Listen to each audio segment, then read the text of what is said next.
Finally আবারও অনেকদিন পর চলে এসেছি একটা বিয়ে বাড়িতে। আর অ্যাজ ইউজুয়াল আমি কিন্তু বাটি হাতে দাঁড়িয়ে পড়েছি ফুচকা খাওয়ার জন্য। সত্যি বলতে ফুচকাগুলো খেতে কিন্তু আমার দারুণ লেগেছে। তারপরেই দেখো বসে পড়েছি মেন কোর্সের জন্য। প্রথমেই কিন্তু পাতে পড়ে গেল কাগজি লেবু, স্যালাড, সস আর ভেজ কাটলেট। তারপরেই দিয়ে দিল ফ্রাইড রাইস আর চানা পনির। জায়গাটা না অনেকটা অন্ধকার ছিল, তাই ফোনে ফ্ল্যাশ দিলে আমাকে ভিডিওটা করতে হচ্ছিল। আর খাবারের টেস্ট নিয়ে তো কোনো কথাই হবে না, কারণ বিয়ে বাড়ির খাবার তো সবসময়তেই ভালো হয়। তারপর কিন্তু নিয়ে নিলাম গরম গরম ভাত, ডাল, আলু পোস্ত আর মিক্সড ভেজ। এরপরে কিন্তু চলে এলো আজকে শো স্টপার মাটন। আর মাটনটা দেখো কতটা সফট হয়েছিল, আর নাকি খুব টেস্টিও হয়েছিল। কিন্তু আমি তো মাটন খাই না, তাই আমি নিয়ে নিলাম মাছ। আর মাছটাও কিন্তু বেশ ফ্রেশ ছিল আর খেতেও ভালো ছিল। তারপরে দেখো দিয়ে দিল চাটনি, পাপড় আর মিষ্টি। আর মিষ্টি খেতে খেতে আমার একটা মিষ্টি সাবস্ক্রাইবারের কথা মনে পড়ে গেল, যে আমাকে বাংলাদেশ থেকে কমেন্ট করেছে আর নতুন ভিডিওতে ওর নাম নেওয়ার জন্য বলেছে।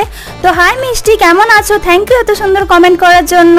তারপরে দিয়ে দিল আইসক্রিম আর হজমলা। ভিডিওটা ভালো লাগলে লাইক করে দিও কিন্তু।